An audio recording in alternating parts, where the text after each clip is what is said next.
if you ask 100 agents if they do real estate investing, 100% of them will tell you yes, but they have no clue.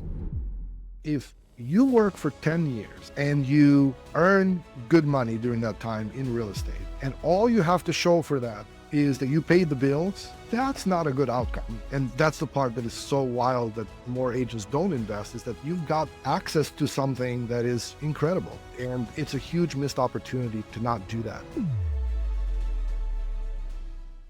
All right. Welcome to another episode of the Agent to Investor podcast, where we talk about the agent side of real estate investing. We'll be talking about the successes, the failures, and all in between.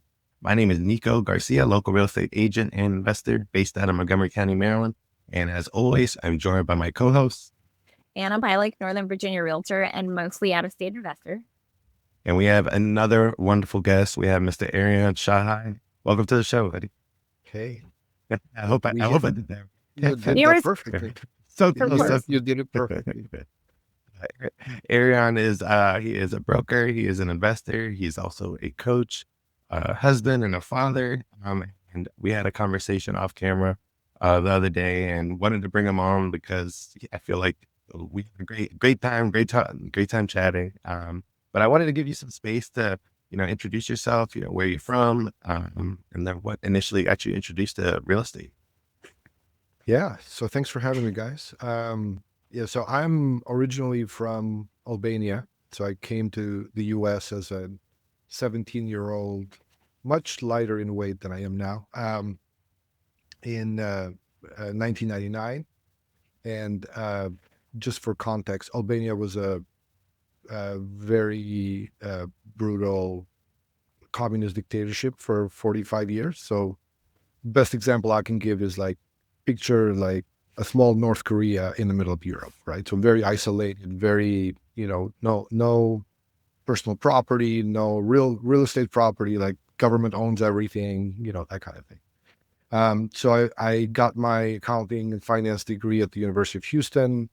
And I loved numbers, but I sort of didn't see myself with a visor, just crunching numbers all day long. So real estate was that perfect marriage between you get to work with numbers, especially investment real estate, right? Where you get to work with numbers, but you're helping people and you're involved in people's lives. And that's kind of how it came to be.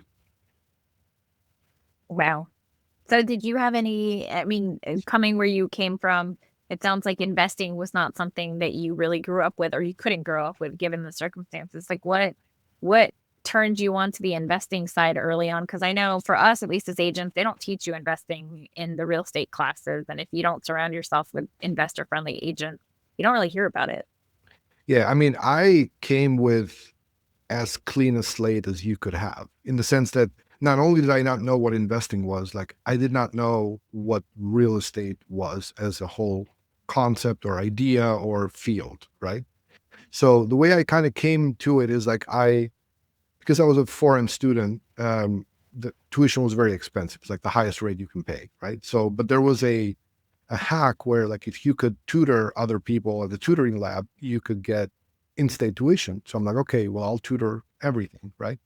So I was the guy that everybody saw when it was statistics exam, and everybody failed that class usually. So I was a very popular guy around statistics exam time, right? So I had a student that came in, I helped him, and he said, well, would you private tutor me for a while? And I did. And at the end, he's like, hey, if you ever are looking for a job, hit me up, right? And he leaves me his card, and his card said basically real estate and mortgage. I just took the card, didn't do anything with it for a few months. And then I was like, you know what? I'll give him a call. We'll see what happens, right? So I go there, and the guy says, well, we have a real estate department and a mortgage department. What are you most interested in? And I said, well, first you have to explain to me what is real estate, what is mortgage. And they were a shop that did a lot of commercial investing, multifamily, shopping centers, convenience stores, that kind of thing. So I got a lot of exposure early on running numbers and kind of using some of the skills I learned in school, but in the real estate field. So it was a full immersion experience. So it sounds like you were, doing some hands-on training. Mm. Talk to me about those beginning stages. Were you, working with clients or mainly shadowing in the beginning stage? So I was in the beginning stages. I was driver, coffee maker, analyst, sweep the floors, whatever, whatever needed to be done. But primarily, I worked with the broker, which was an older guy, and I would drive him. And he was like an old school prospector, right? Like he would very analog, no social media, no email list, nothing, right? Like we would just pull up to a convenience store, never met the guy in his life. He would just go talk to him for 20 minutes. Next thing you know, the guy is giving us his numbers and I'm writing them on a yellow pad, right? And we would get back to the office, run numbers and say, hey, if we brought you a buyer for this price, would you be interested? And they're like, yeah, sure.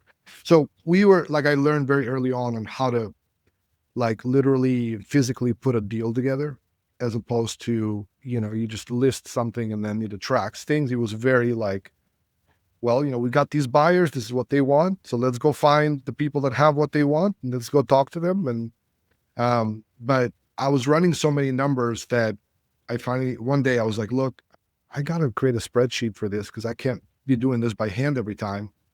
And that's kind of where, he was surprised. He's like, what is this spreadsheet thing that you're talking about? Like, it was just, and they were very, very successful. It was just, they were very old school and very analog. I love it. So someone saw something in you. You had potential. Clearly you had a math mind. They gave you an opportunity, even though it was a lower, you were driving someone, but then you got immersed in this world that you might not otherwise have gotten immersed into if someone hadn't seen something in you to pull you into this world. That's pretty amazing.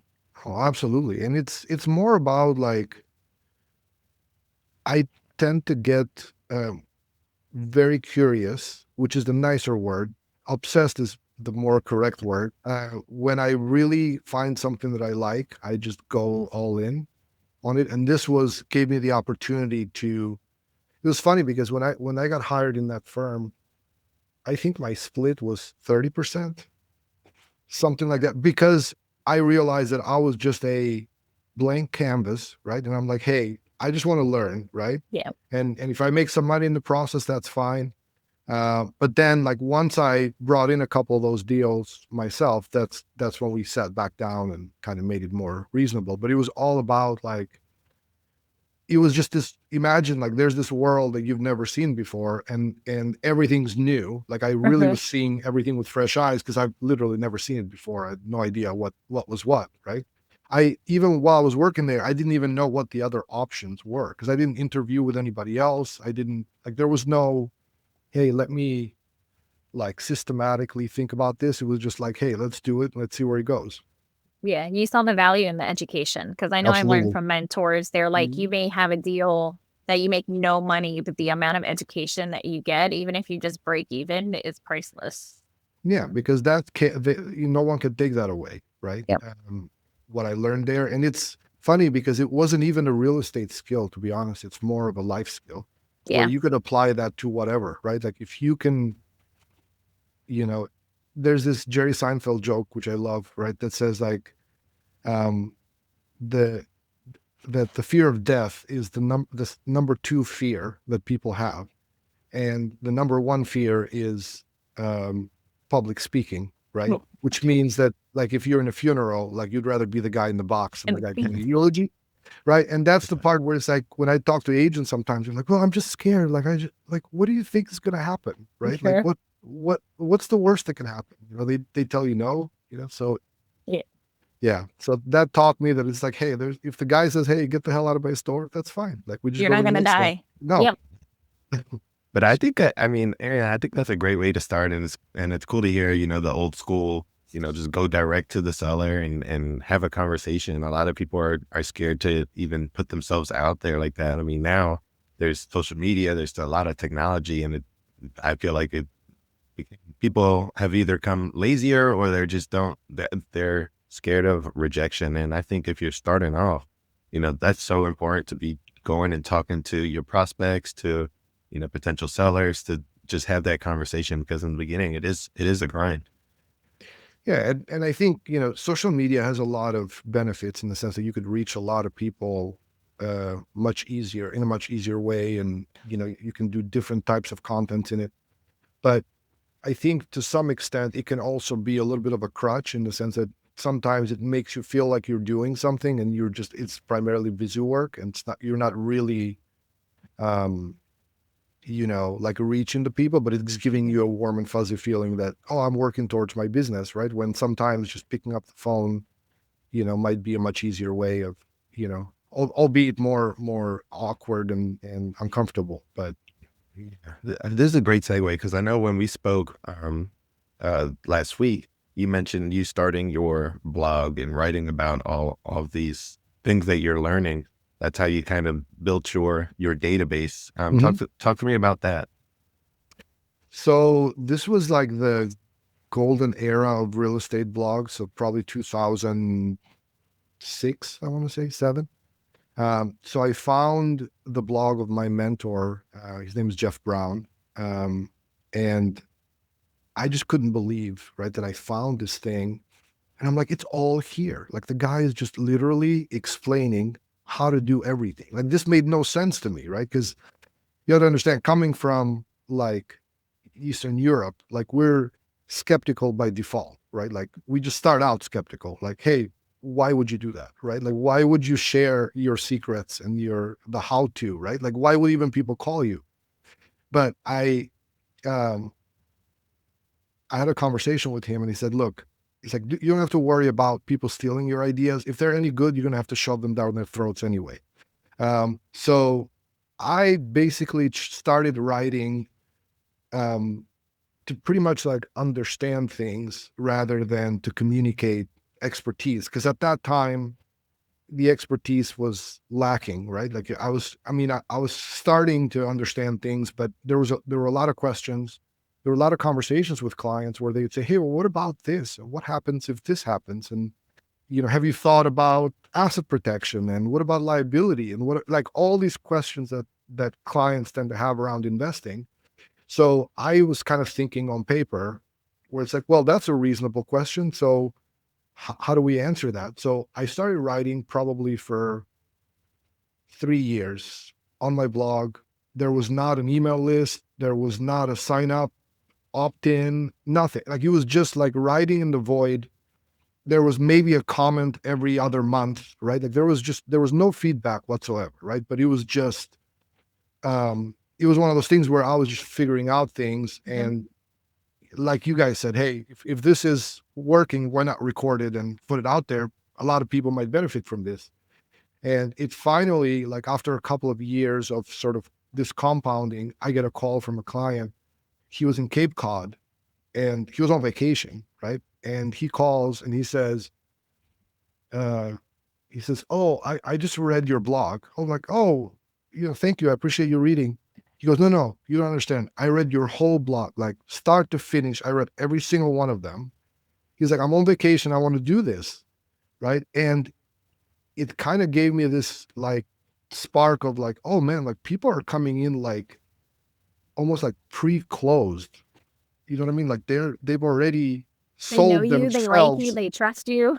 Yeah, exactly. So they were coming in and, I would start my spiel and I would say, well, he was like, yeah, no, I read that. So what's the next, like it was very interesting. But that's kind of what started it. And it was a shift of mindset that my mentor also helped me understand. So in the beginning, um, I was telling you, Nico, on our call that I used to have a website that I used to build with Microsoft Front Page. It's like the worst software known to man, right? It's the worst. Um, and I would make these little postings on a page manually, right? That looked like they were blog posts, and it was basically investment properties, like a little picture, a little description. Here's the ROI, here's the cash on cash, here's the cap rate, blah, blah, blah, right? And I was basically request more information. And I was getting a lot of leads with that. But the issue was that a lot of times people were reading something that had been posted like months ago, and they were really interested in just that property. They weren't interested in talking to me, or they weren't looking for somebody to help them or an expert or anything. They were just there for the property.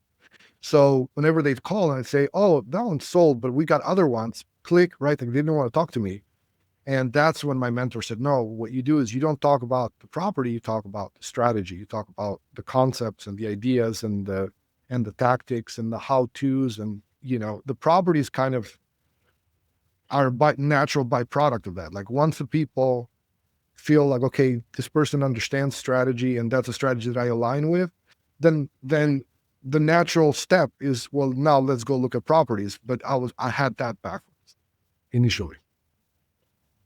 It's almost like start with why, right? Why somebody would even want to work with you, and you're talking about all your experiences, you're talking about deals, you're kind of just paying it forward. And by the time they actually reach out to you, like this gentleman that's on vacation, he's already greenlit, he's ready to go, he understands who you are, and he understands, the purpose of what you're doing. Yeah, and it's it gives people an idea that that this is not just a super, like, let's face it, like real estate agents, we're not really high up on the trust factor, right? It's like vampires and then us, And lawyers. and lawyers, yeah. But we're known to say, right, it's always a good time to buy, always a good time to sell. Doesn't matter, like, right, like just buy something or sell something, right? Mhm. But I think when you show people that you've thought through a complex problem, like putting investing in real estate for retirement or for, financial freedom, back then that wasn't the term, by the way, it was just retirement. Um, it's a very complex problem, right? Because it's something that spans usually a decade or more, or a couple of decades at least. And then there's all these factors you have to keep in like where to invest, in state, out of state, what's the strategy, long term, short term, midterm, whatever, right? And then there's like, well, how do you stay disciplined for 15 years, right? And how do you not get your head turned by this strategy or that strategy or trailer parks or sub two or whatever, right?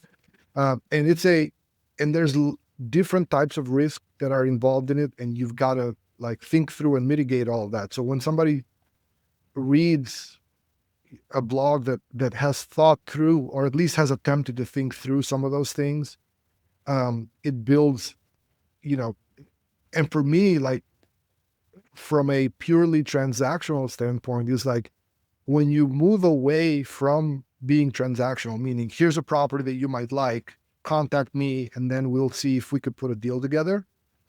And you move to more of a strategic thing where it's like, hey, this is the strategy that we can do. It's very surprisingly leads to like more transactions, not Yeah. less, right? Because the idea is that once somebody's sold on you, then you're their partner in that journey towards financial freedom.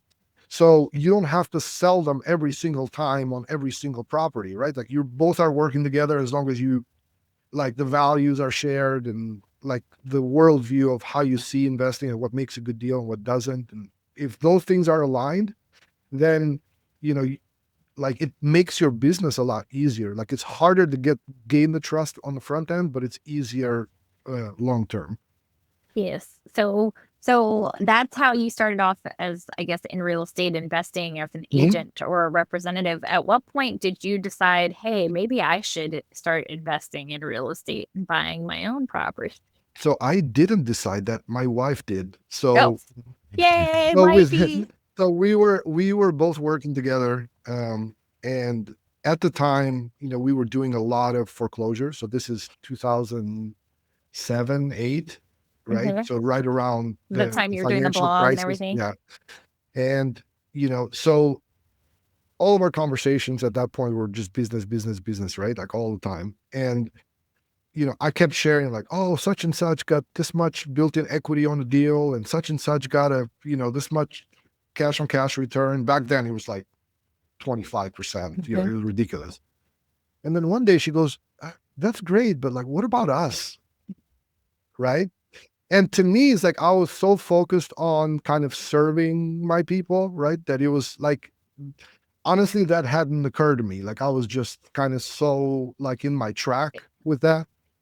So um we purchased our first property was like a house hack, right? So we bought a HUD home. Um she liked HUD homes because they had 5% commission back in the day. That was like her. It's like, oh yeah, 5%. Yeah, sign me up on that. So we did that house, and it ended up being like a really good like seed that kind of grew into more and more things. But in the beginning, it was a little rough. Like, we bought it, and uh, we did some repairs to kind of make it livable, but like there was like no heat on the first floor for like the first year because we couldn't afford it. So, we'd turn the oven on and like leave the door open for a while. Um, All the things they and say not to do, don't do that. That's a bad right, point. right. So, it was funny because that house never looked as good as it did on the day we moved out of it. Right. Like while we were there, it was always like some work in progress. But when It's we always how it is. when Like, we decided to lease it, it was like, okay, well, we got to take care of all these things now.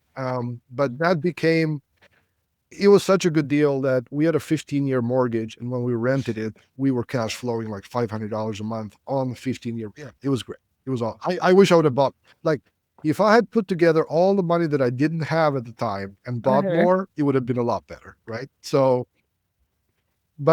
so that ended up being the property that when we bought our second home, that we turned that into a rental for about 4 or 5 years. And no, I think it was 3 years. And because I remember that because at that time, the rule was that if it's been your primary residence for 2 out of 5 years, then you could still get the exclusion. So we ended up selling it and and moved that money into buying another single family and a duplex. And that sort of started this process for us. So your wife is also in real estate? I might have missed that. Maybe She was, Okay. and then she opened a bakery after a while. Yeah. Yeah. I don't think we would have, we are too similar, so there couldn't be like two chefs on that kitchen. I don't Oh, think. well, okay. Yeah. That'll be a conversation for another day because my daughter Totally. wants to open a bakery, and then there's like we could go in a different direction about Oh, working with yeah. your spouse, but Yeah. I'll let Nico ask the next question because I'm about to go down a different That's- rabbit hole. but no, I mean, I think that's awesome that you guys started and you were scrappy with the house hack, and it helped, get you to the next couple properties. What kind of, for those who are like, hey, I can't invest in real estate, but you did a house hack. It's a very common way that investors can, not only buy a primary residence, but also learn the landlording. What kind of financing did you do on that property? And, how did it end up working out with cash flow? Yeah. So initially it was an FHA loan because if you bought a HUD home with an FHA mortgage, it was like $100 down or something. Like they had this rule back then. I don't know if that program still. I don't think it is, but so they had that rule back then, and then we refinanced the property a couple years later to get it into a 15-year mortgage, and added some additional money so that we could and value had gone up by that point a little bit too. But I think like the big lesson there, which I learned later when I read it from somebody, like the idea where like instinctively you feel something's happening, but you can't really put into words. Or it doesn't And have a then, name. You can't put a name to yeah, you it, can and put then a it's like name to that's it, and sometimes like you read it from somebody, it's like, yeah, I've been believing that for years. So there's this broker, great follow on X. His name is Moses Kagan out of LA, right? And he has this idea of basically explaining what the economic game in the United States is. And he says that it's in the word, right? So the word is capitalism, right? So capitalism, right? And the name of the game is how do you transform labor into capital as fast as possible so that then that capital can become your investments, right? And then you don't have to labor as much in the future, right? And that's the part that I didn't understand at the time, or I couldn't vocalize at the time.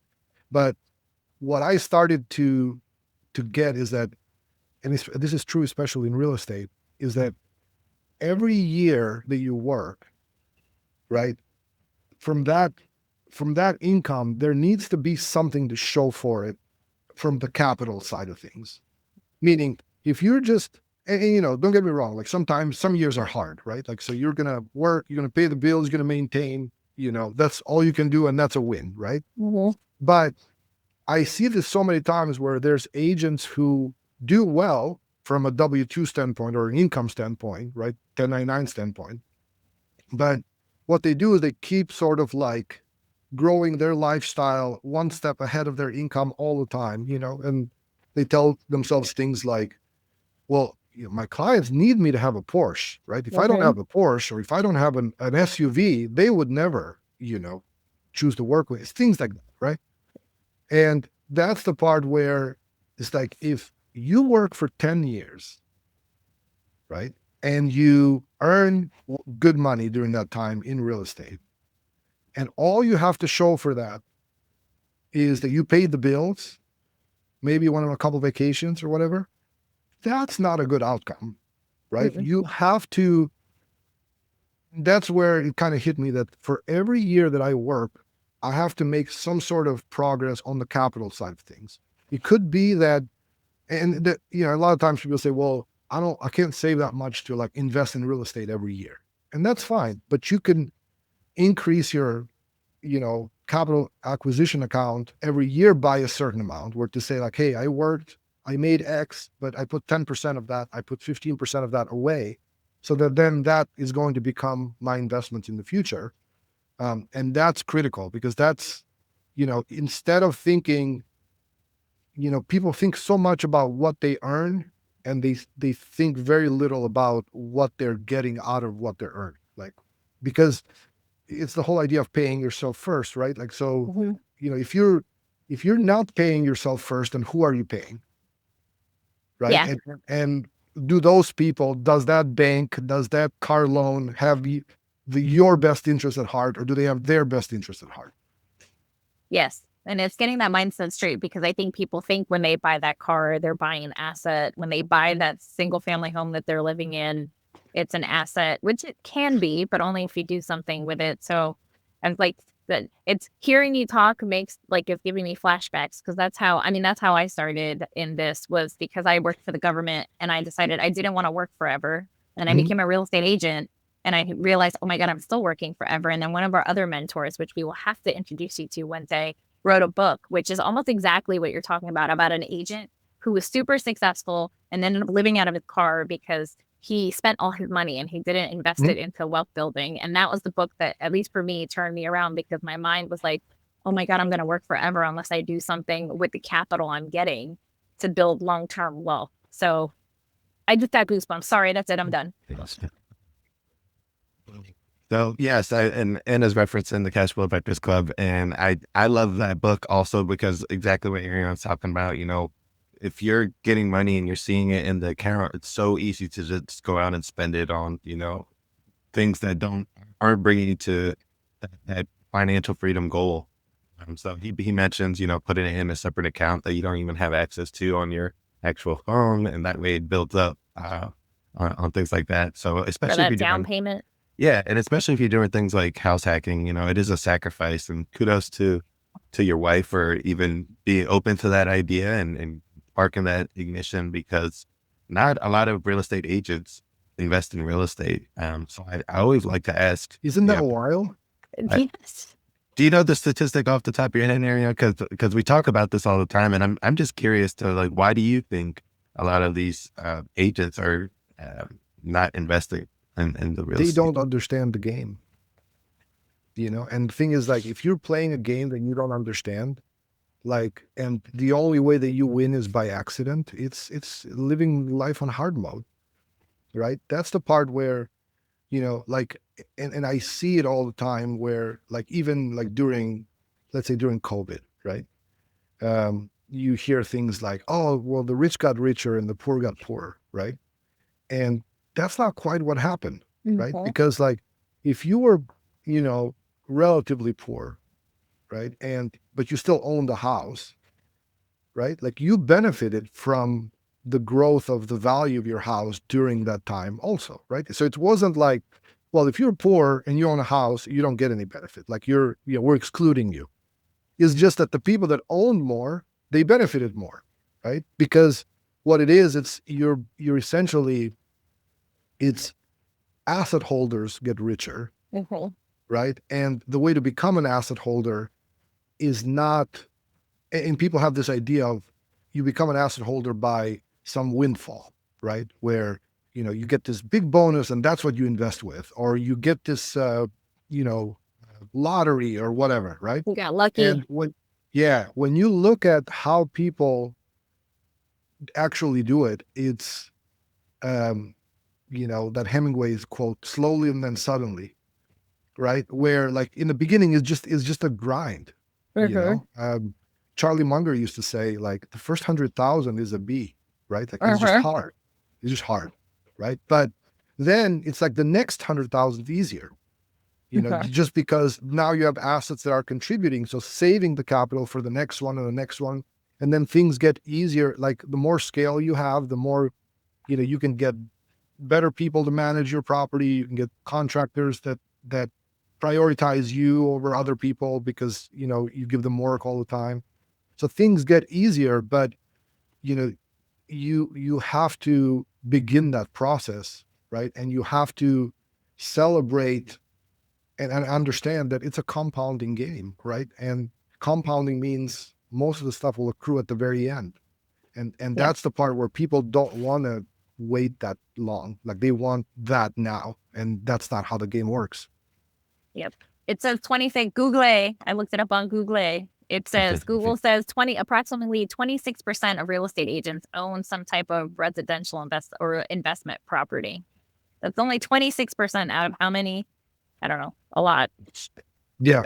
I can relate to Erion when he was talking about, you're doing all these transactions and then you don't even really think of it. You get caught, and you're bragging, right? You're bragging, you're like, hey, I got this client, this much cash on cash return. And I love that mindset shift of your wife saying, hey, what about us, right? What about us? Why aren't we doing that?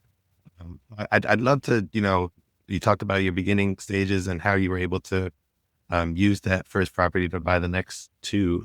Correct me if I'm wrong, but how does that portfolio look, and what is your main strategy in real estate on the investing side?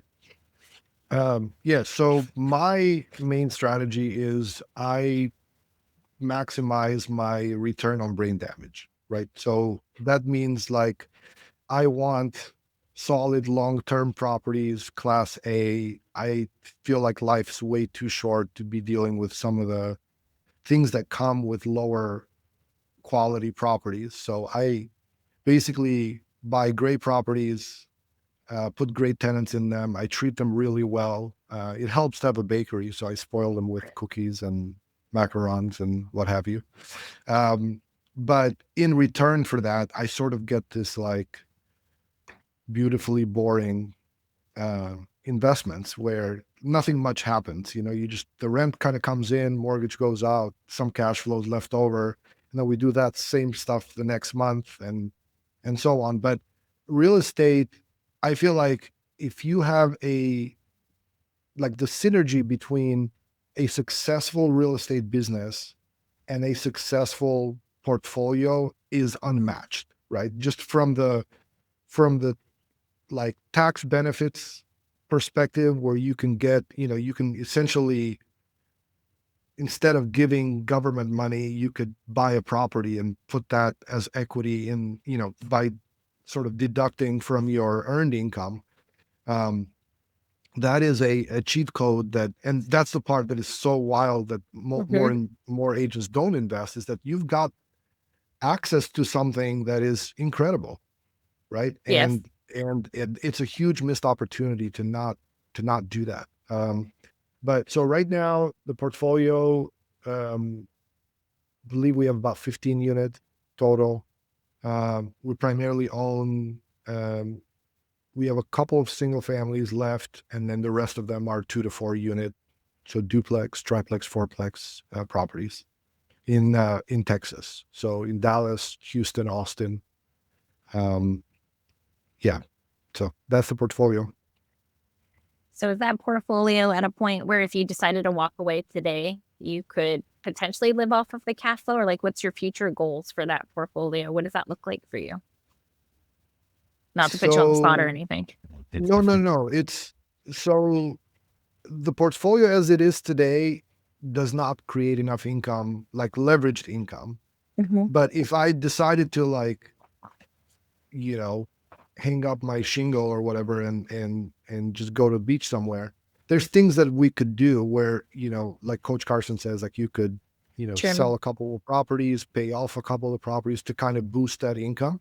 So if we wanted to do that, we could. It's just I'm 44, right? So I'm like, okay, well, I do that and then what?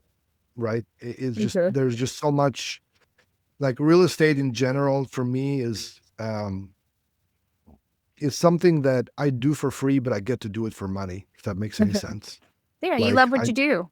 I really do you know, like build it and not so much the um like the transactional part of it, more of like the business building and the like solving interesting problems and kind of putting strategies together and then executing that. Like there's a lot of um, joy that I get out of that in general. So the plan is to eventually. I mean, we also have our boys are one of them is about to go to college next year, and then the other one is going to be 12. So we have a couple of those things happening. We're at that stage in life where we couldn't just go to Spain tomorrow if we wanted to, for those reasons, right? But eventually, the plan is to, um, have a two-pronged approach between real estate and um, brokerage funds that create enough income by the time I'm 50. So that's the general plan. We'll see what we'll think up when we get there. Okay. So I'll tweak my question a little bit. I mean, you answered it, but essentially like you don't need to retire because you're doing what you love. You're doing what most people want to do is get to a point in their life where they're doing something they love. You have income coming in, you're building wealth, but like work doesn't feel like work. You have like the American dream right there where like it doesn't feel like you're working every day. Oh, it feels like work. Don't get me Okay. wrong, but I mean, it's I guess so. Is it One fulfilling of work though? 100%. Yeah, And I mean, no that's question. the difference. I It's wouldn't be fulfilling doing it if work. it wasn't. Yeah, Yeah. but so for us, like one of the things that we've done is really figure out like what matters more to us, right? So, for example, like we could be living in three times the house that we live in now. We could be owning much nicer cars than we own, although our cars are nice, right? But those things don't really like matter as much to us. But the experiences of like um, traveling with our boys and our parents and our siblings, and just doing these, we love to. Hey, we're gonna go to France or whatever, and then Mhm. bring in the in-laws and bring in my parents, and we sort of create this experience that then everybody talks about for years.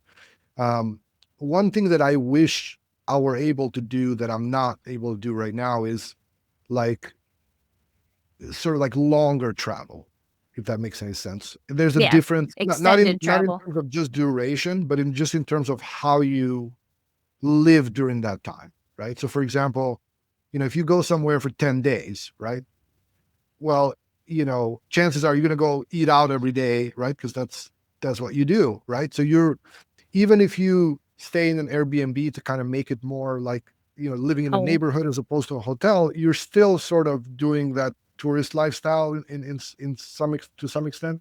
But what I'd like to do is go somewhere and spend 90 days or, 3, 4 months and just sort of live in a place rather than, does that make sense? And it Mini that's does. the part retirement. where we can't really pull the plug for that long with the kids being in school and things like that. So that's what I mean by, not that, you know, not as an escape from the work, but just in Mhm. terms of, being able to live life that way. I get it. Our youngest is 16. I'm counting the days. She's in 11th grade. We've already told them when she goes off to college, home is wherever we are, whether it's here, whether it's in Spain, whether it's in Portugal. It's going to be one of Right. those places. But so I Right. completely understand. I think one of our mentors, Coach Farson, always talked about that, the mini retirement. And I think that's what Arion's talking about, is those 90 days or 6 months and living out and really Yeah, having a different experience with your family, which could be life-changing, really. absolutely. Yes. I'd love to ask you, so I know when we spoke the other day, you mentioned building your property management team that's within real estate and how that's been a game changer for you. You mind talking about that and why that started? Yeah. So I am probably like the world's most reluctant property manager. So because I always felt like, you know, s- specializing and kind of staying in your lane. Like I never understood the idea of that some of the shops that are like, well, we'll do your real estate, we'll also do your taxes, and we can do your nails, and like it's just too much, right? Like it's like I'd rather I focus on the thing that I can be the best at, or best version of myself at least, and then have partners that do the lending really well, or do the insurance really well, or so on, right? So in the beginning, we had a lot of clients that were investing. They were from out of state, and they kept saying how they're like, we'd invest a lot more if we could get the same level of service and guidance that we're getting on the acquisition side, but on the property management side. Oh, And I would sort of push back and say, listen, like I can show you how to manage it yourself and you'll save money. And, if you need a management company, I can introduce you. And they're like, yeah, but that's not what we're talking about. Like we want like the same kind of level of like long-term thinking and not like nickel and diming me for every little thing. So finally, after a while, we decided to build our property management company. It was more built from the idea of like the management company that I wished I had as an investor, right? So he was coming more for not like, hey, what are all the profit centers and how can we maximize each one of those? It was more like, what would be a management company that an investor would be thrilled to have, right? Because, and again, it's like it's never fun, right? When your property manager calls and says, "Hey, condenser is out, right? It's going to okay. be $2,500 or whatever, right?"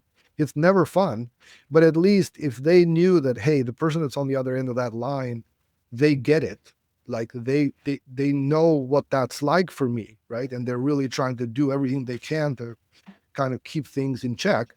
We felt like that could be a competitive advantage or a moat for us. So we've, but similar to Coach Carson, right? Like we feel like there's a certain conflict, right? Where from a financial standpoint, the larger the property management business, the better it is, right? Like good things come with scale in the property management business. Mhm. But from the service standpoint, it's really, really hard to keep good relationships with your clients and make it where it's not like they're just a number or just one of many, right? So we're trying to keep it where it's profitable for us, but it's also without really sacrificing the The level of service. experience. So at the moment we're right around 100 units that we manage, and the goal is to probably get that to maybe 200 to 250 over the next couple of years.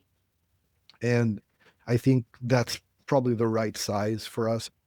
Beyond that, it would be, you sort of get away from the spirit of what we were trying to build. So what that's done for us is that it almost gives a like recurring revenue aspect that real estate lacks. Which I mean, I'm fine. Like I've been unemployed, right, every month since I started real estate. Where it's like, hey, there's nothing. So if you don't make it happen, who will, right? So I Mhm. I don't have a problem with that part of it, but it is nice to have a sort of a floor or foundation where your business is like, okay, well, worst comes to worst, that's coming in, then we can think about all the other things. And it's been a very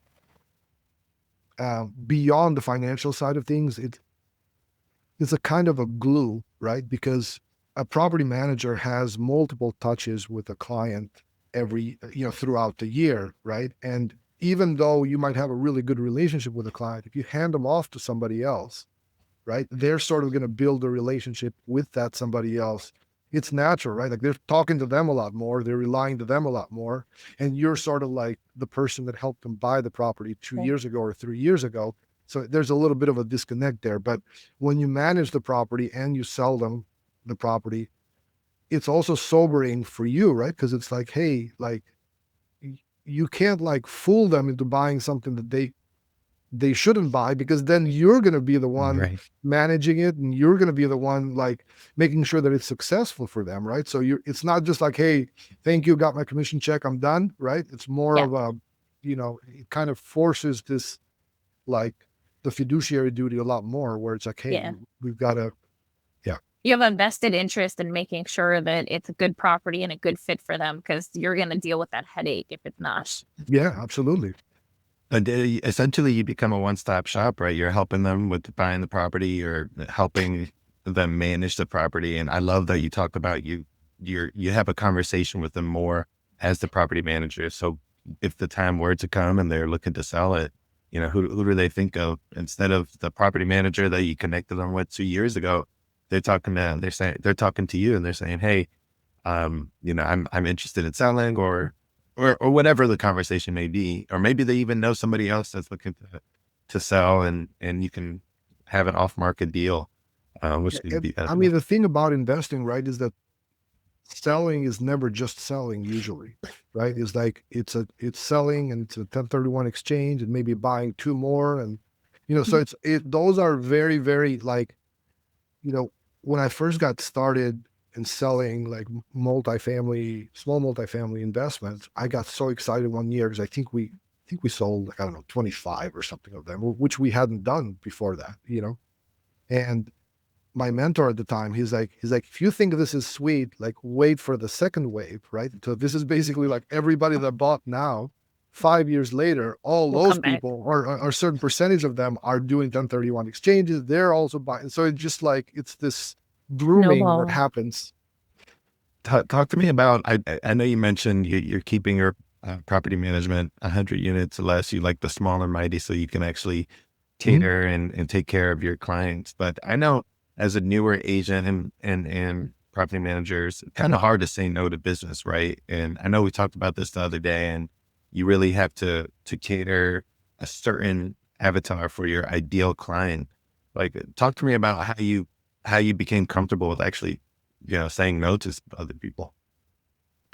So, for years, my mentor has been telling me to stop selling residential real estate for years, and I always looked at it like, well, like I really can't afford to do that, right? Because I always felt like, well, if the residential business is this chunk of the business, like 40, 50, 60%, I can't like lose that and then make it up somehow.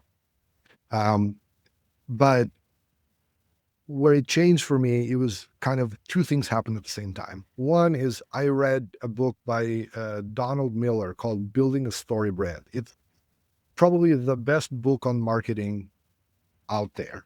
Um, because what it does, it basically forces you to look at um, your business as a specific solution for a specific group of people, right? Or an avatar that you serve, and you serve them really, really well, right? So that was the first thing. So once I understood that, like when I was in college, marketing was really frustrating for me because it was like the exact opposite of accounting, right? Accounting is like there's this question and there's one right answer, Mhm. and everything else is wrong, right? And marketing was like, well, it depends, right? And it was just very like so present, like, what do you mean it depends? Like it was so frustrating. But once I read that book, whatever, 25 years later, I finally understood marketing from a like systemic standpoint. Like I really got it at that point. So that was the first part. The second part was, or the second thing that happened was when the NAR ruling came down, where now, pretty much the buyer's agent commission was not going to be sort of built into the compensation that the seller's agent had had negotiated, but now the buyer's agents would have to justify their value and say, hey, you might have to pay me, and here's what I bring to the table. It kind of, I gathered my team together and I said, listen, like, it's going to be really, really hard for most buyers agents to justify their value in that sense. In other words, like if it's a tough market and let's say you're not, so it's either all going to go or accrue to all the listing agents which have the inventory, right? So it's basically going to become like almost like a British system where they don't even have buyers agents in Britain. It's all like the person that lists it and the buyer, right? But I felt like the buyers agents that would be able to demonstrate their value would be people that were in very specific niches and very specialized, right? So if you're a real estate investing buyer's agent and you're good at your job, you can easily justify your fee, and sometimes an even higher fee than what's considered standard or typical or whatever, right? Because you can justify the value. You can say, hey, if I found you a property that does XYZ, this rate of return, this equity multiple, whatever, then it's easy for that buyer to say, well, there's value here, and the agent should capture some portion of that value, right? So those were the two things that happened that kind of made me, finally make the decision to say, hey, we're going to finally be what we've been all this time, but we haven't communicated to, like, openly and exclusively to our customers and to our clients. Interesting. I have so many different questions and I'm trying to figure out which one I want to ask you. So you're a broker. How many agents are in your brokerage? So we have a total of 4 agents. Okay.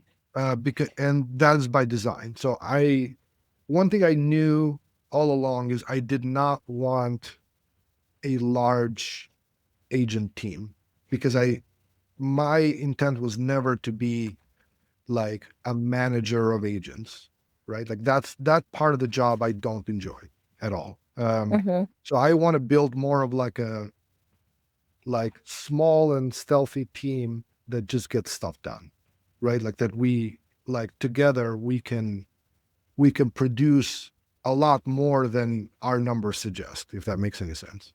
It does. It does. And I was going to ask, mostly because I was going to ask you, like, if you had a newer agent that was coming into your brokerage, or I guess coming to you as a mentor, like, what are the first steps you tell them? So to be clear, like, we are hiring agents that want to basically serve our client base.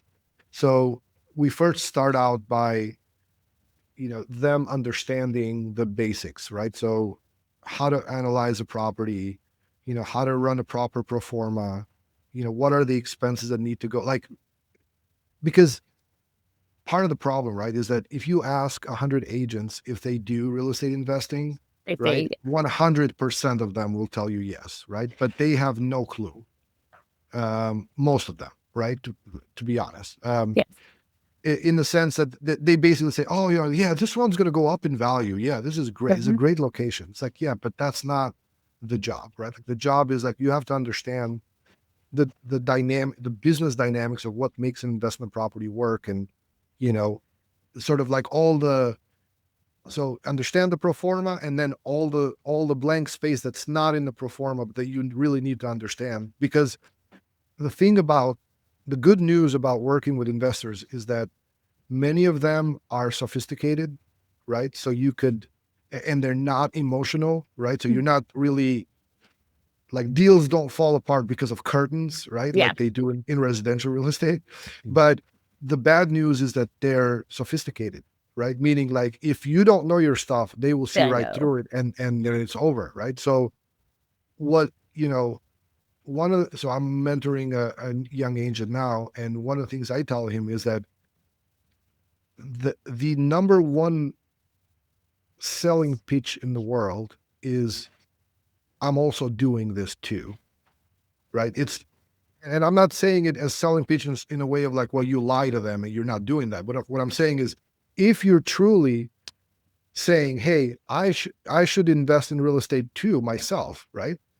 Then you can kind of put yourself in the shoes of that investor and say, this is what they're looking at. This is what they're, in other words, my fears are their fears, right? And it gives you this opportunity to speak to exactly what they're feeling, right? And, there's nothing better in sales than when you answer a question that they have, but they didn't ask, right? Like you're like, oh, I was going to ask that, but you already covered that, right? Because you understand where I'm coming from.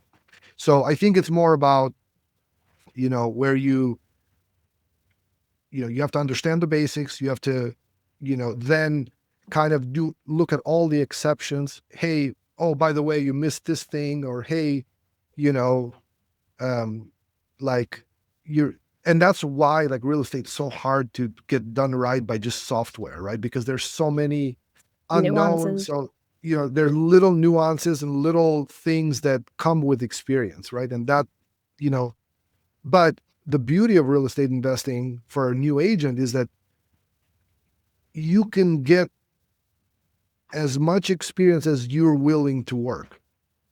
Yep. Meaning like the iteration is so much faster, right? In other words, like you could have an agent who does real estate investing and maybe they have 10 years of experience, but when you look at like the actual real estate investing experience that they have is maybe 6 months of experience that they've stretched out over 10 years. They've done a deal here and a deal there, right? But if you're a new agent, you could get a lot of experience by analyzing way more properties than anybody. Like you could analyze more properties in a month than somebody else analyzes in a year. You could go walk a bunch of properties. You can go make offers on a bunch of properties. Like it's your ability to gain experience is only limited by like how much work you're willing to put in, and how much time you're willing to spend, how curious you are about all the different nuances and things like that. And that's the part that is, it's like, even if I even tell them like, look, even if the real estate in brokerage part doesn't work for you, wouldn't this make like a great skill set to have in life? Like just to understand, investing as a whole, right? Even if it doesn't work for you. And it's funny because when you look at it that way, then it tends to work for you a lot more. Like it's just a natural way. Like if you're willing to put in the work, but again, it's like you have to do it for a period of time when there's no applause and when there's no likes and nobody's commenting on it. Like you have to just do like the chopping wood part, right? Like where you're just like there and working on your own. I mean, not only that, I mean, I think as agents, you'd look at property different, right? I understand what a house hack is. So I'm looking at it if I'm working with a first time home buyer and you're like, hey, mortgages are high, prices are high in our area. What about house hacking? And you're helping guide. I've helped a few of my friends buy their first home. Well, if they have a walkout basement, maybe you end up renting it out. So it's a different shift in mindset. And I think it could be a huge asset for any agent listening to learn about that side, actually invest it in yourself, walk the walk, so that, when you do get an investor client, the conversation becomes more familiar. I know we are running close on time, Erion. I would like asking a few final questions. What is the best piece of advice and the worst piece of advice that you've gotten over your career, your life, and put you on the spot?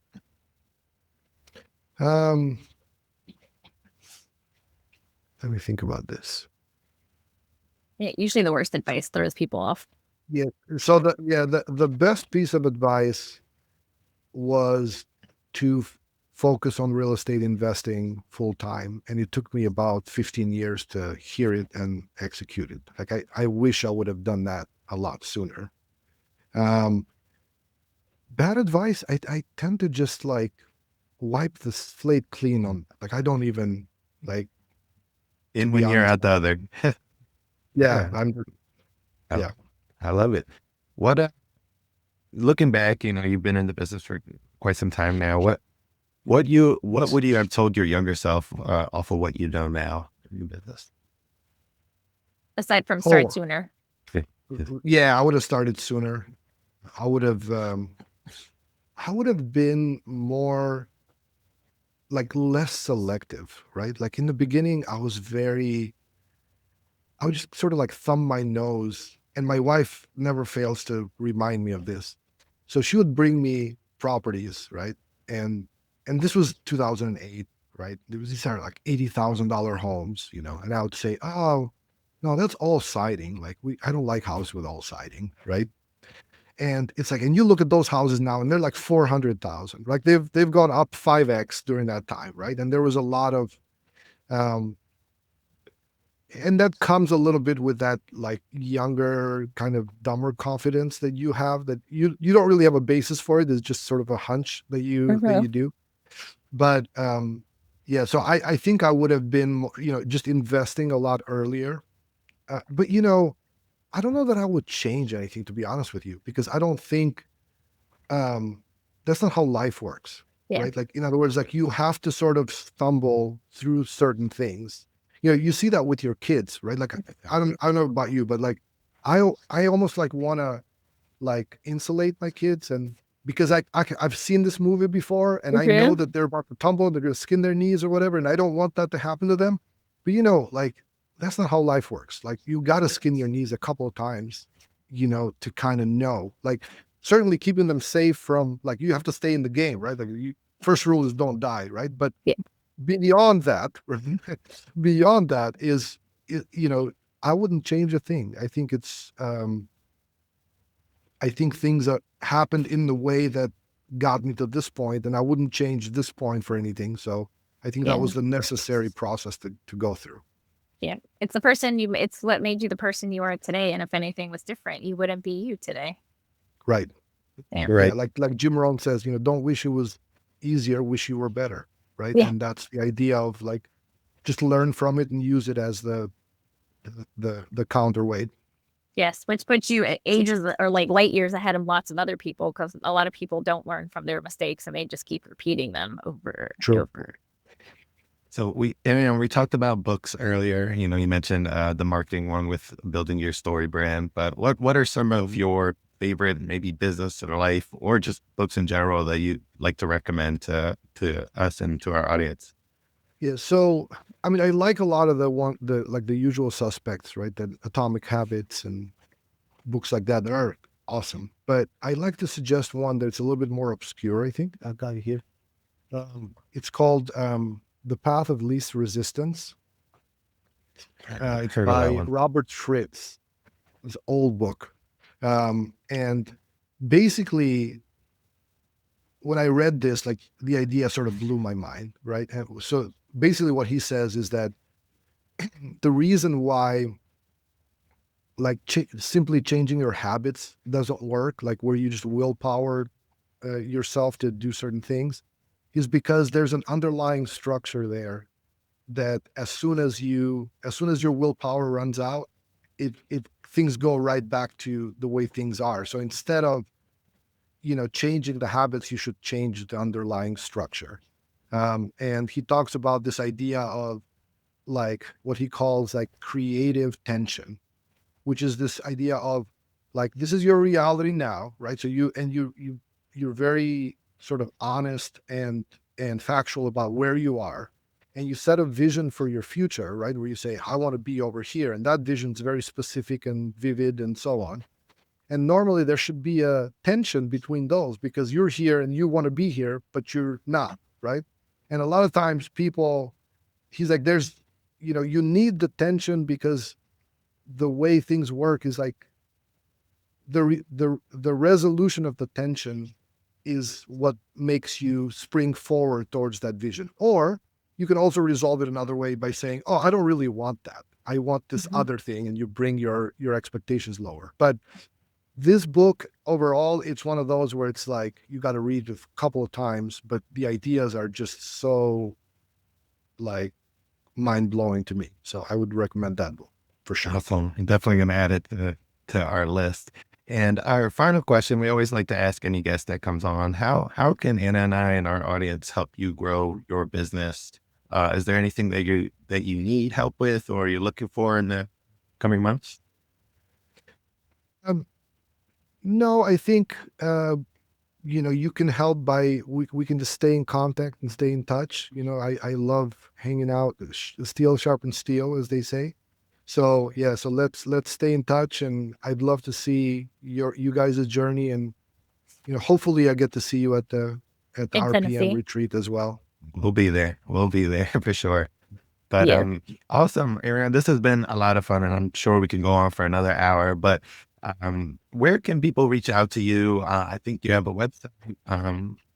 If they have any additional questions about real estate investing or Texas real estate investing, how can they Yeah, reach out to you? the best place to reach me is my my blog, investingarchitect.com. And from there they can see some of my writing, contact me, and so on. Awesome. Well, that will do it for another episode of the Agent to Investor podcast. Please like, share, subscribe on all social platforms. And you can reach out to me at N Garcia Official on all social platforms. And you can reach out to Anna at I'm Anna Bilic _realtor on Instagram and Anna Bilic everywhere else. Thank you, Arion. Tune into the next episode. Thank you. Yay.